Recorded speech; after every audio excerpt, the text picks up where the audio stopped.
Madame, Monsieur, bonsoir. Jeudi 20 février, je vous souhaite la bienvenue dans ce journal. Le Mali et le Maroc renforcent leur coopération avec la signature aujourd'hui de plusieurs conventions. Ces accords touchent quasiment tous les domaines. Les documents ont été paraphés en présence du président de la République et du roi du Maroc. Sa Majesté Mohamed VI a auparavant décerné au chef de l'État le collier du Wassam al-Mohammadi, la plus haute distinction honorifique du Maroc. Le reportage de Ibrahima Traoré.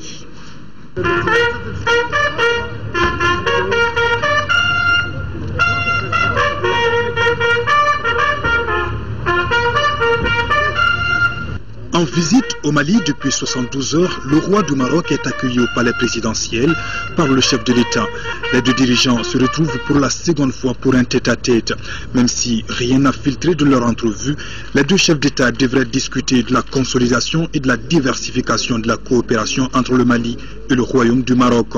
Cet entretien est suivi aussitôt d'un moment fort, la décoration par Sa Majesté du président Ibrahim Boubacar Keïta qui reçoit le collier du Wissam al-Mohammadi, la plus haute distinction honorifique du Maroc.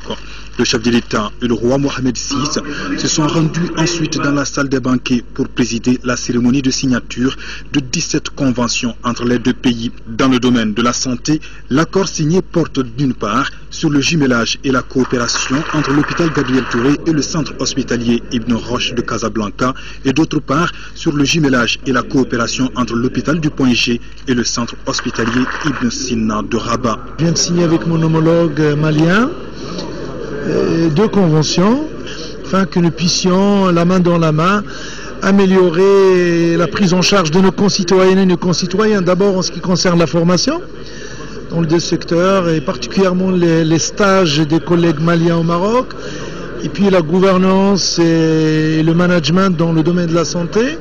Il y a les évacuations sanitaires et le Maroc est disposé à accueillir, recevoir certaines pathologies graves, difficiles à traiter au Mali, dans nos hôpitaux universitaires. Mais bien sûr, autre chose, accompagner le Mali en toute modestie dans la prise en charge, la prévention et la prise en charge des maladies transmises, particulièrement les IST-SIDA, et enfin la santé maternelle, la santé de la mère et de l'enfant. Autre accord important, celui concernant le changement du contrôle indirect de l'assautellement. Le document permet de clarifier surtout le partenariat entre l'État malien et le groupe Maroc Télécom. Maroc Télécom était détenu par une partie de ses actions par Vivendi, et Vivendi a décidé de les céder à Etisalat. Et dans les accords entre l'État du Mali et le groupe Maroc Télécom, il était normal qu'ils demandent notre avis favorable. Et ce qui fut fait, et cette cérémonie de signature de protocole vient juste mettre en conformité notre accord qui a été déjà préalablement donné au groupe Maroc Télécom. Maliens et Marocains se sont engagés aussi à dynamiser le climat des affaires dans les deux pays à travers leurs patronats respectifs. Le document paraphé par les deux parties ouvre de nouvelles perspectives de coopération entre les chefs d'entreprise du Mali et du Maroc. Économiquement, nous ne sommes pas assez présents. Donc, une coopération sud-sud, c'est quoi? C'est un échange d'expérience, c'est une croissance partagée, c'est un développement partagé et on se prend la main dans la main, nous entrepreneurs, nous privés, pour pouvoir construire notre propre continent avec les expertises et les ressources, qu'elles soient humaines ou autres, que nous avons à offrir les uns aux autres. Cet accord-là va mettre en place un conseil d'affaires Mali-Maroc. Nous allons faire un forum d'hommes d'affaires maliens et d'hommes d'affaires marocains. Et ce forum se fera au mois d'avril. Donc ce forum va permettre de faire un partenariat pour choisir les thèmes, choisir les hommes d'affaires, les opportunités, travailler en synergie et avec les Marocains pour que lors de ce forum-là, qu'il y ait des partenariats, qu'il y ait la concrétisation de projets secteur privé malien et secteur privé marocain. Le Mali entend également profiter de l'expérience marocaine en matière de formation professionnelle. La convention signée dans ce sens touche plusieurs secteurs de développement.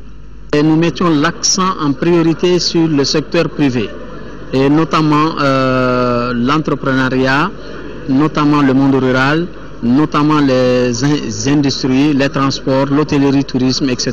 Donc tous les domaines de l'économie nationale sont concernés par la formation professionnelle. L'Office national de l'électricité et de l'eau potable du Maroc et la Société malienne de gestion de l'eau potable ont signé aussi une convention de coopération technique et de formation.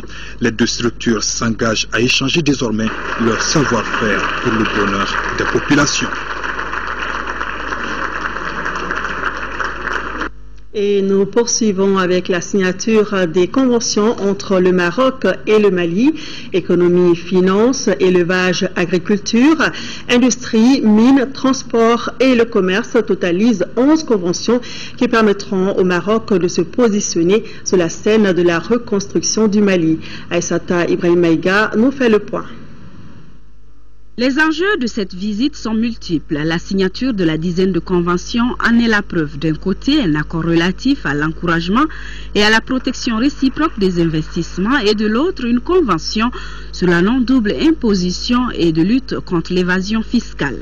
C'est une convention faite classique qui permet de donner la visibilité aux investisseurs pour qu'ils ne soient pas justement doublement imposés au Mali et au Maroc. Pour concrétiser tout cela, des structures bancaires marocaines et maliennes sont impliquées à travers des conventions de partenariat. La finalité de cette convention est de lancer le plus rapidement possible, après accord évidemment des autorités monétaires, d'une structure dédiée à la microfinance, des financements pour des activités génératrices de revenus récurrents pour de larges couches des populations. La convention que je viens de signer, c'est un protocole entre les producteurs de coton du Mali et la BIM qui est dirigée par les Marocains au Mali ici.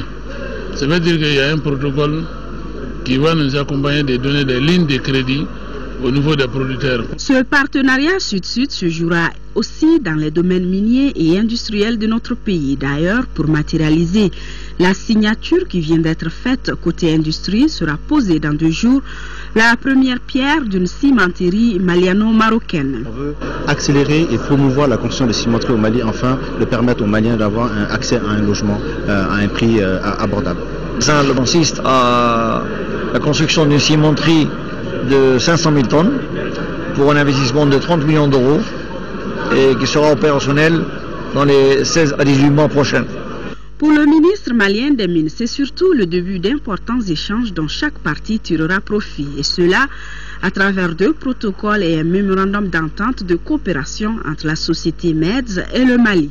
Et donc on veut bénéficier de cette expérience marocaine pour nous aider dans notre stratégie, dans notre ambition de transformer localement les matières premières ici au Mali. Et ça commence dans le domaine agro-industrie. Pour accroître la productivité côté élevage, Marocains et Maliens ont signé un accord de coopération. On a un élevage extensif de très faible productivité et très faible niveau de prélèvement. Avec le Maroc, nous avons la chance de bénéficier d'une aide importante en semences d'origine, en semences animales. Nous allons mettre en chantier des programmes d'amélioration génétique pour produire des sujets plus aptes, plus productifs pour le lait et plus productifs vraiment pour la viande.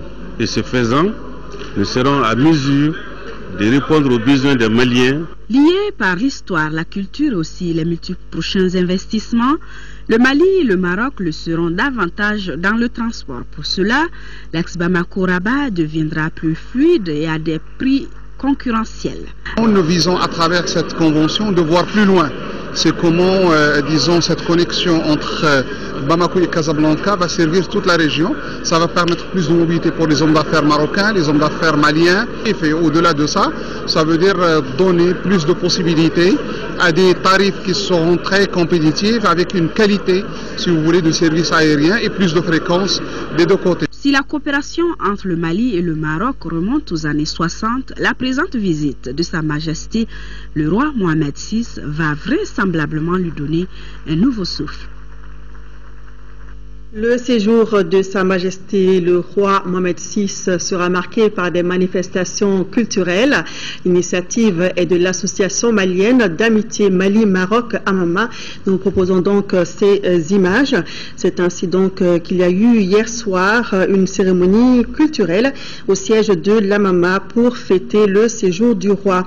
D'autres associations comme le CNJ, le Forum national des jeunes, l'association des Marocains vivant au Mali accompagne donc l'Amama dans cette initiative.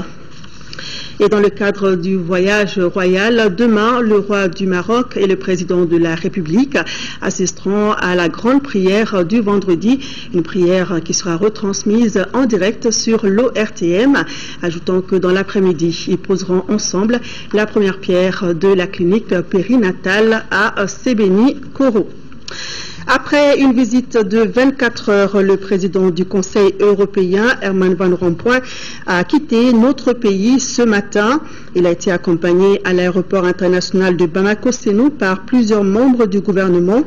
Le président du Conseil européen était venu échanger avec les autorités maliennes sur la coopération entre le Mali et l'Union européenne. Il s'est également adressé au Parlement malien. Au cours de sa visite, il a réitéré l'accompagnement de l'Union européenne pour la reconstruction de notre pays.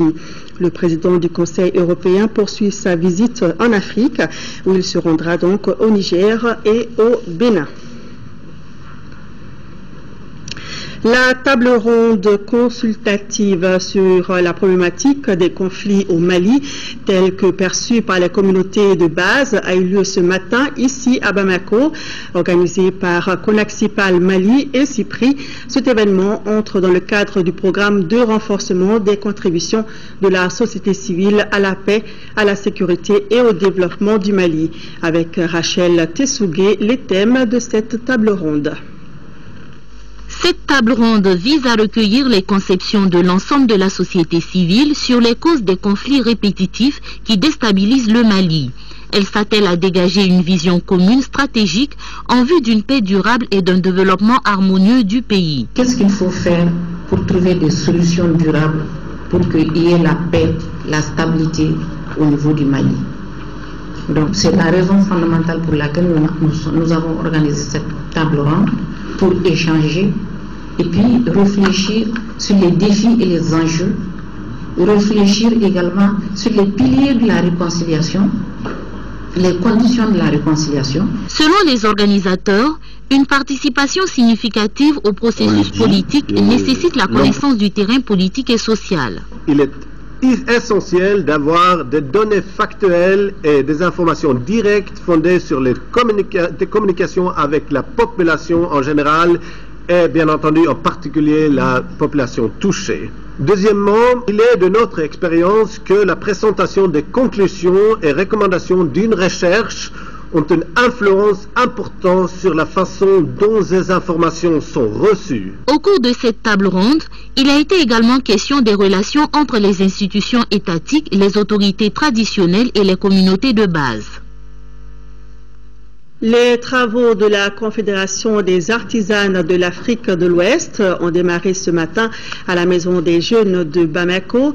Il s'agit de créer un espace d'échange entre les actrices ouest-africaines de l'artisanat. L'ouverture des 10 travaux était placée sous la présidence du ministre de l'Artisanat et du Tourisme. Reportage de Youssouf Diakité. Pendant 5 jours, les femmes venues de 8 pays d'Afrique vont échanger leur expérience en matière de création artisanale. L'objectif est de créer un espace de dialogue et d'échange de technologies artisanales. Quoi de plus instructif, de plus avantageux et de plus intégrateur que de voir des artisans du Bénin, du Burkina Faso, de la Côte d'Ivoire, de la Guinée-Conakry, du Niger, du Togo, du Sénégal, franchir les frontières de notre pays dans l'optique de rencontrer leurs collègues, de partager leurs expériences respectives. Tout cela est rendu possible grâce à l'accompagnement des partenaires inconditionnels de l'artisanat, notamment le Bureau de la coopération suisse au Mali. La coopération suisse au Mali s'est associée à cette initiative de la Fédération nationale des artisans, FNAM, Pour marquer son intérêt au secteur de l'artisanat, il y a toutes les initiatives qui valorisent ce secteur stratégiquement important pour le Mali dans sa quête de création d'emplois. L'artisanat occupe plus de 40% de la population active au Mali. L'organisation de cet important événement traduit la volonté des plus hautes autorités de notre pays à soutenir l'artisanat, surtout l'artisanat féminin. Sous l'impulsion de la Confédération des artisans de l'Afrique de l'Ouest, un réseau ouest-africain des femmes artisanes a vu le jour à Niamey en 2004, dont l'un des objectifs est d'assurer la promotion d'activités féminines dans le secteur de l'artisanat. Le Mali célèbre demain 21 février la journée internationale de la langue maternelle. L'édition de cette année a pour thème national « Investissement dans nos langues maternelles, facteur de développement durable ». Pour le ministre de l'Éducation nationale, le processus de réconciliation ne peut se faire sans les langues qui sont parlées par les communautés à la base. Ces propos sont recueillis par Inaba.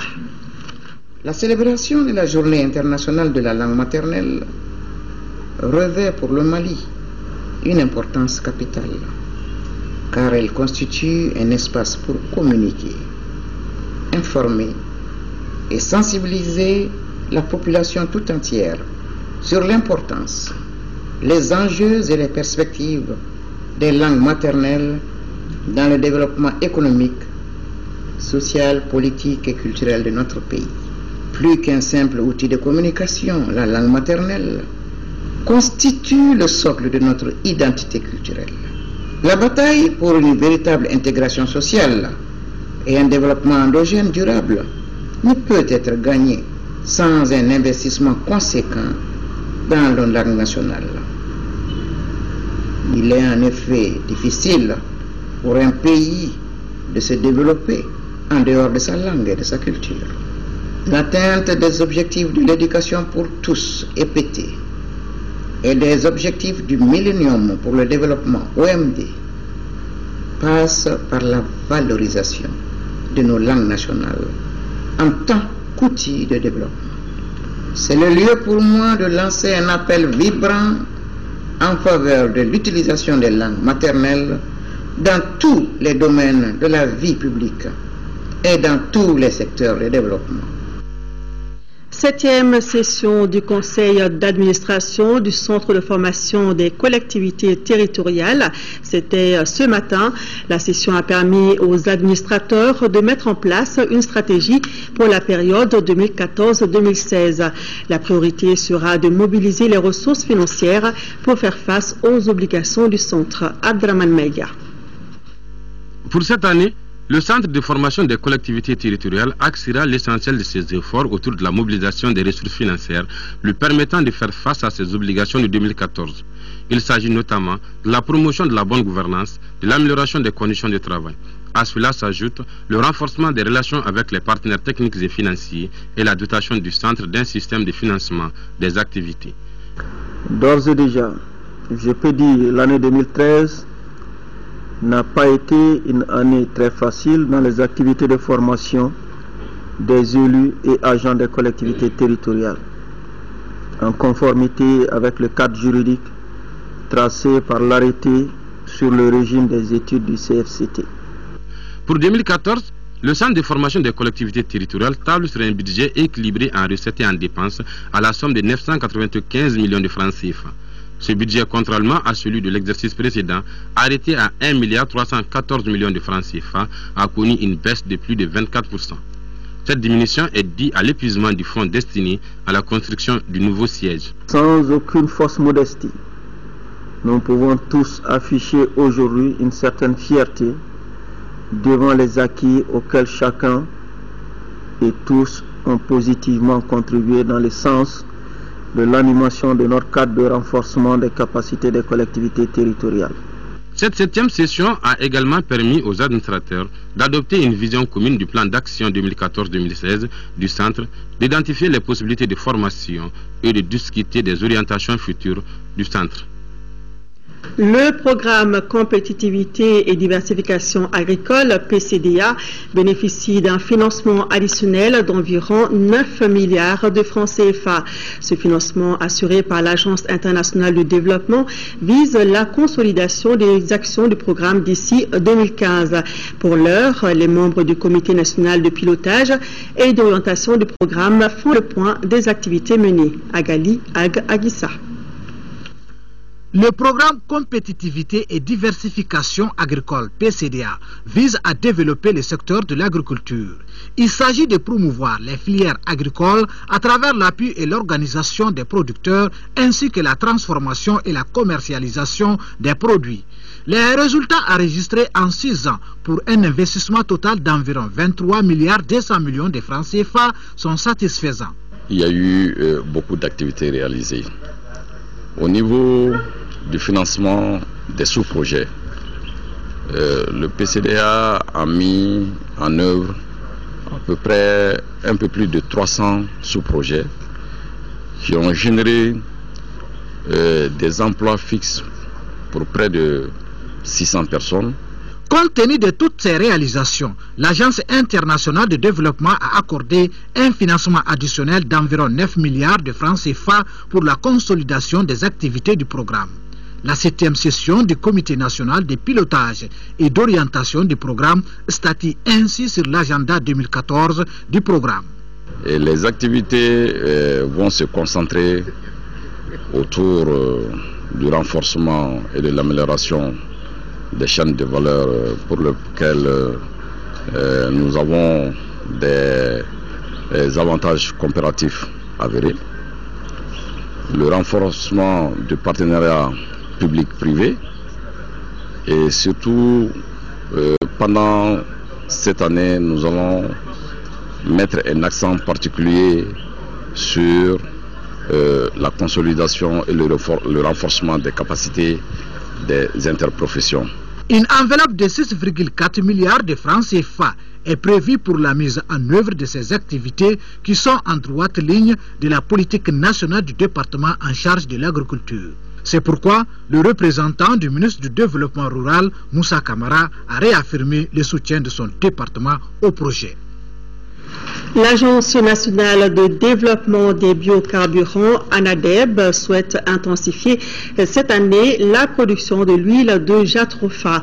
Pour son budget 2014, l'agence a besoin de plus de 970 millions de francs CFA. Le compte-rendu de la 6e session ordinaire du conseil d'administration de l'ANADEB, c'est avec Moïse Traoré.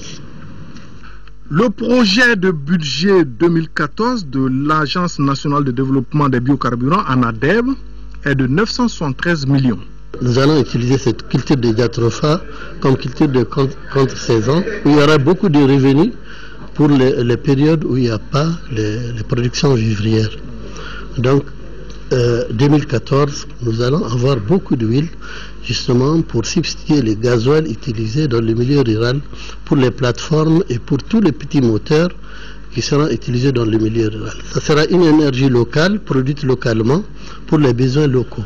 Sur les 33 000 emblavés hectares aujourd'hui, nous attendons une production environ, pour 1 hectare nous avons 1000 litres au minimum.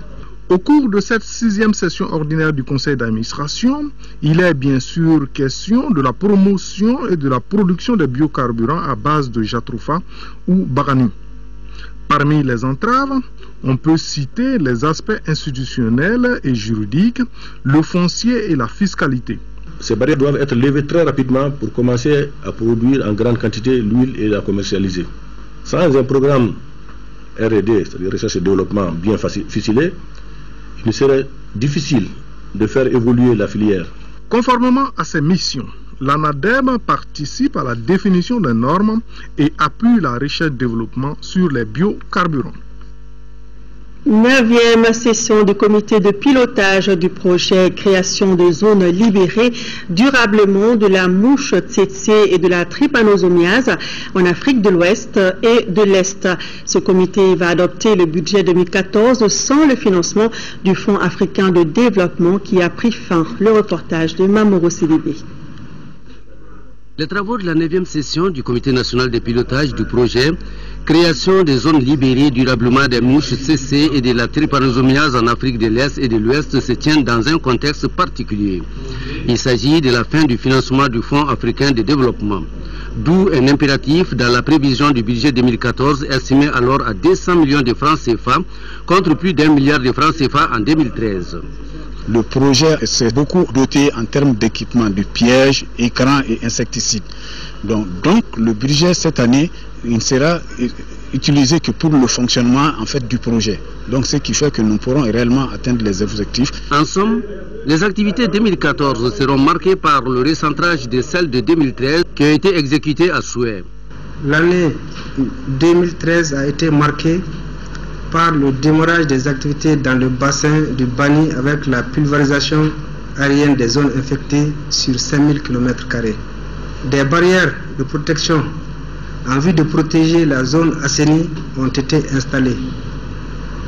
En outre, en prélude aux activités de l'année 2014, le projet a effectué un contrôle de densité dans l'ensemble des cercles du bassin du Bani. Rappelons que ces projets s'emploient à la réduction de la population des mouches CC sur environ 19 000 km² dans le bassin du Bani et de leur éradication sur environ 18 000 km² dans le bassin du Niger.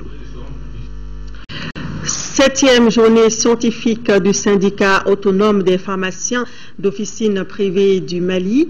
Les travaux ont débuté ce matin au CICB.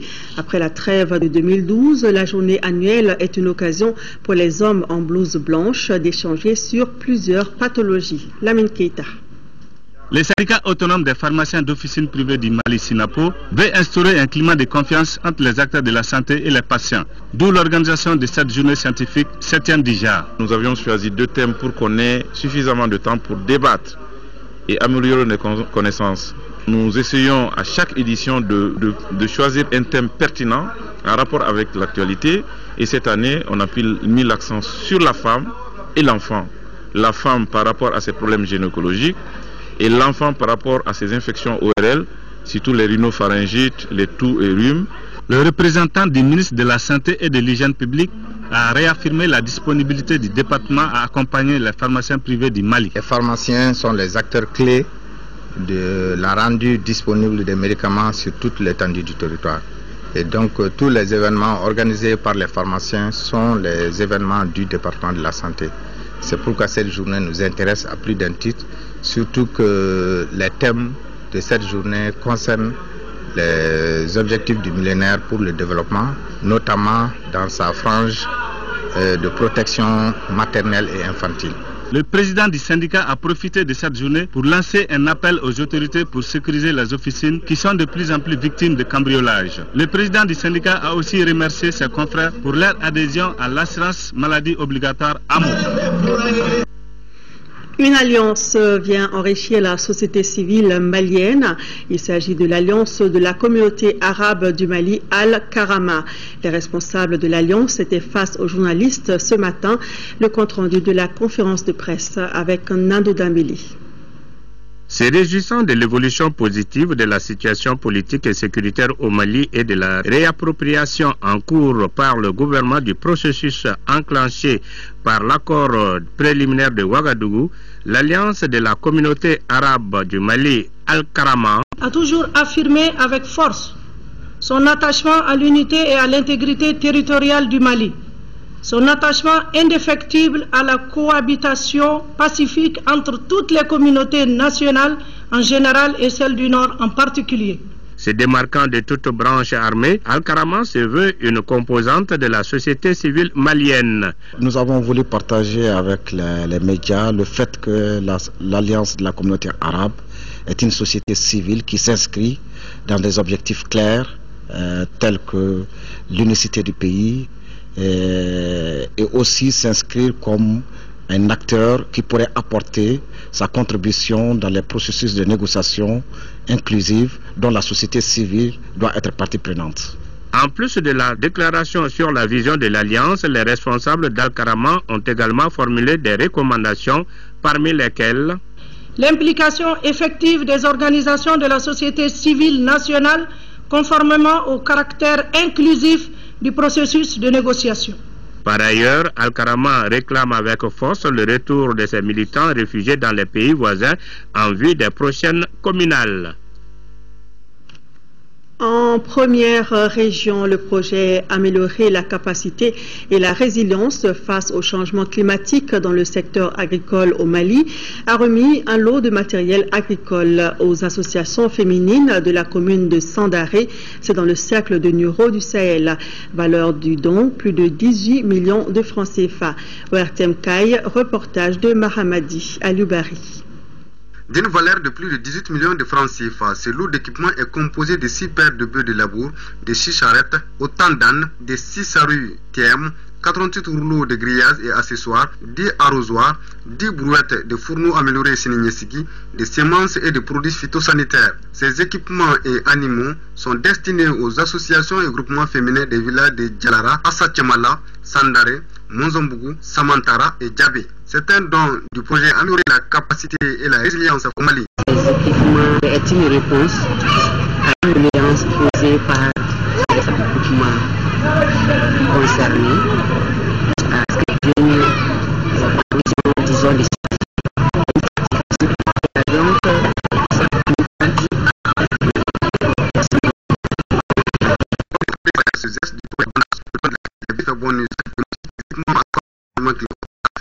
à travers le Fonds mondial pour l'environnement et mise en œuvre par la Direction nationale de l'agriculture, ce projet a pour objectif de réduire le risque d'insécurité alimentaire dû au changement climatique au Mali en général et dans les 6 communes où il intervient en particulier. À Ségou, les acteurs intervenant dans les secteurs de l'eau et de l'assainissement coordonnent leurs activités. Pour ce faire, une journée de concertation a été organisée par la Direction nationale de l'hydraulique en partenariat avec l'ONG WaterAid hier mercredi. Compte rendu Fousseini Samaki. Ces premiers cadres de concertation des acteurs intervenant dans le secteur de l'eau et l'assainissement devrait favoriser l'harmonisation et la coordination des activités menées par ces acteurs en partenariat avec l'ONG WaterAid pour une meilleure accessibilité et gestion de l'eau qui est une denrée rare et très précieuse. Aussi, il favorisera la visibilité des concepts de gestion concertée des ressources en eau et de l'assainissement durable avec les communautés. Un premier objectif, c'est l'apprentissage. Donc c'est l'échange entre les partenaires, l'échange entre les différentes régions, l'échange entre les différents intervenants dans la région. Le deuxième objectif, de s'assurer qu'on a des données fiables dans le secteur. Mais aussi, comme il l'a dit, pour permettre aux différents acteurs de partager qu'est-ce qu'ils ont appris, qu'est-ce qu'ils ont fait dans le secteur. La concertation de Ségou s'inscrit en droite ligne de la politique de l'eau et de l'assainissement du Mali. Nous souhaitons l'initiative d'instituer des réunions de cadre de concertation régionale des acteurs du secteur de l'eau et de l'assainissement et favoriser une meilleure coordination de la programmation et du suivi des projets et programmes par la Direction nationale de l'hydraulique et la Direction nationale de l'assainissement. WaterAid et ses partenaires accompagnent les efforts de l'État malien à travers l'amélioration de l'offre et la qualité des services d'alimentation en eau potable, hygiène et assainissement durable en faveur des populations. L'ONG Al-Farouk vole au secours de 400 familles démunies. Parmi les bénéficiaires, 200 sont des Maliens rapatriés de la République centrafricaine.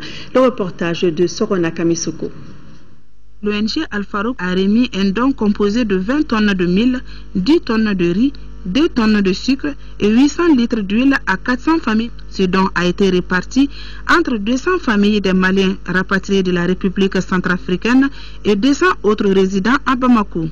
Par cet acte, l'ONG vient de respecter la tradition. L'ONG, à sa création, à sa convention avec l'État malien, c'est pour venir au secours des Maliens en état d'urgence. Comme l'ONG Al-Farouk, toujours avec les problèmes difficiles, qui a toujours participé. Donc c'est fait l'un des cas qui fait les interventions de l'ONG Al-Farouk. C'est pour venir à secours à nos compatriotes qui ont été repatriés du Centrafrique. Cette ONG vient donc réaffirmer tout son rôle d'ONG humanitaire, mais surtout religieuse, et qui est là pour confirmer cette volonté de notre prophète Rasulullah, qui est de partager la détresse des autres. Et aujourd'hui, nous sommes là pour nos compatriotes qui ont été dans des situations exceptionnelles, se retrouver presque en réfugiés, donc en voyageurs en détresse. Et vous savez que le Coran le dit si bien, la part de l'orphelin, la part du voyageur en détresse sont des choses sacrées et protégées par Allah subhanahu wa ta'ala. D'un montant de 12 millions de francs CFA, ce geste de l'ONG Al-Farouk a été financé par la fondation Cheikh Izani Boun Abdallah du Qatar. La secrétaire générale de la Confédération syndicale internationale, Sharon Baron, est en visite de travail dans notre pays. Dans le cadre de sa tournée dans la sous-région, elle a rencontré à la Bourse du Travail le bureau exécutif de l'UNTM. Il s'agissait de s'imprégner des conditions de travail du bureau syndical, mais aussi des conditions de vie des travailleurs du pays. Fademba Keita. Prendre attache avec les centrales syndicales africaines affiliées, recueillir leurs préoccupations et discuter des mesures d'accompagnement, tel est le but de cette tournée de Mme Sharon Baron, secrétaire générale de la Confédération syndicale internationale. Cette prise de contact avec le bureau exécutif de l'Union nationale des travailleurs du Mali, UNTM, est la deuxième du genre après celle effectuée au Ghana. The growth, the job-centered growth that people here deserve. Les priorités du mouvement syndical aujourd'hui, c'est d'abord l'emploi, particulièrement l'emploi des jeunes et universel. Il y a également le fait qu'il faut nécessairement insister sur le salaire minimum pour tout le monde et que ce salaire minimum permette aux gens de vivre. La visite de travail s'inscrit dans le cadre de la consolidation des actions entre les syndicats. Au Mali, elle coïncide avec deux faits majeurs: la grève des agents de la santé et les différends qui opposent les miniers compressés et leurs administrateurs. Nous en réjouissons parce que nous allons discuter avec eux des grandes préoccupations du monde du travail au Mali. Comment on peut admettre, conformément aux dispositions du Bureau international du travail, que l'administration ne doit en aucune façon s'immiscer dans la gestion, le fonctionnement et l'organisation des mouvements syndicaux, et que cette même administration se permet, avant la fin du mandat et sans leur consentement, faire muter les syndicalistes en violation de toutes les dispositions internationales et nationales. Oui, par rapport à la fin d'un contrat, mais non par rapport au non-paiement des droits liés à l'exercice du contrat dans les mines. Avant de rallier la Guinée-Conakry, troisième étape de sa tournée, Mme Sharon a eu des séances de travail avec le ministre de la fonction publique, puis avec les membres du bureau de la coordination syndicale des travailleurs du Mali, CSTM. Sport, à présent, nous parlons boxe. Dans le cadre de sa politique de développement de la discipline, la Ligue de boxe de Bamako organise régulièrement des galons itinérants. C'est le club Mohamed Ali de la commune 1 qui accueille le prochain tournoi avec une nouveauté, une récompense en nature pour le vainqueur du combat vedette et le retour de l'ancien champion du Mali, Adama Sidibé, dit Bogolin. Amara Malé Diallo pour le compte-rendu. Le combat itinérant entre les clubs de la Ligue de boxe de Bamako verront du nouveau ce 22 février sur le terrain de Korofina. En effet, la Ligue innove avec un prix pour le combat vedette de la soirée. Dans la catégorie des mi-moyens de 75 kg, le champion du Mali, Mohamed Keita Sougoulé, croisera les gants avec l'outsider de Kaye, Modibo Diarra, et le vainqueur remportera une moto Jakarta flambant neuve offerte par le président d'honneur de la Ligue, l'honorable Omfa Sempara. C'est un événement de boxe qui entre dans le cadre de l'exécution normale du programme d'activité de la Ligue de boxe du district de Bamako, qui, avec ses 11 clubs affiliés, pu mettre ce mécanisme sur place. Il s'agit en fait des galas, des événements de boxe organisés par les clubs eux-mêmes en partenariat avec la Ligue de boxe du district de Bamako. Nous avons sollicité auprès de notre fédération qui a vraiment adhéré à la cause pour essayer de faire venir 3 ligues régionales qui sont la Ligue de Kaye, la Ligue de boxe de Kaye, la Ligue de boxe de Ségou et la Ligue de boxe de Sikasso. En plus de cette innovation, les amoureux de la boxe dans notre pays auront le plaisir d'assister au retour sur les rings de Adama Sidibé Bogolan contre le taureau de Sikasso, Noun Sangaré, champion du Mali dans la catégorie des mi-lourds. Cette politique de gala itinérant de la Ligue, un nouveau souffle à la boxe malienne. Je lance un appel à tous les sportifs de boxe, à plus tous les parents qui doivent nous aider à faire soulever la boxe malienne au haut niveau. Pour le tour du club Mohamed Ali, 6 combats sont inscrits au programme. Sport, toujours cette fois football, championnat national Ligue 1, comptant pour les matchs en retard. Le COB et l'USFAS ont fait match nul, 1 but partout. Le stade malien de Bamako a largement dominé l'Azom, 3-0. Cette 8e journée s'est soldée par 7 matchs nuls. Le résumé des 2 matchs joués au stade Mamadou Konaté avec Diarra Konaté. En s'imposant face à la Somme, le stade malien de Bamako devient le seul club de Ligue 1 victorieux de cette 8e journée. Les Blancs avaient à cœur de détrôner les Rouges de Remakono de leur fauteuil de leader provisoire.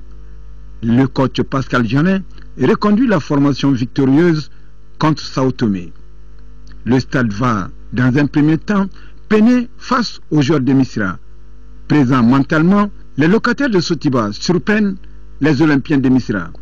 Lamine Diawara ne laisse aucune chance au portier à la 46e minute. 1-0, c'est le score à la pause. À la seconde période, les joueurs de la Somme subissent et finissent par craquer. Les Blancs obtiennent 2 autres buts par Cheikh Mohamed Cherif Doumbia d'une frappe lointaine et par Lamine Diawara pour le 3e et 2e but personnel. 3-0, score final en faveur du stade malien de Bamako. En seconde heure, le COB et l'USFAS se rencontrent pour le compte du dernier match de cette 8e journée de Ligue 1 en retard.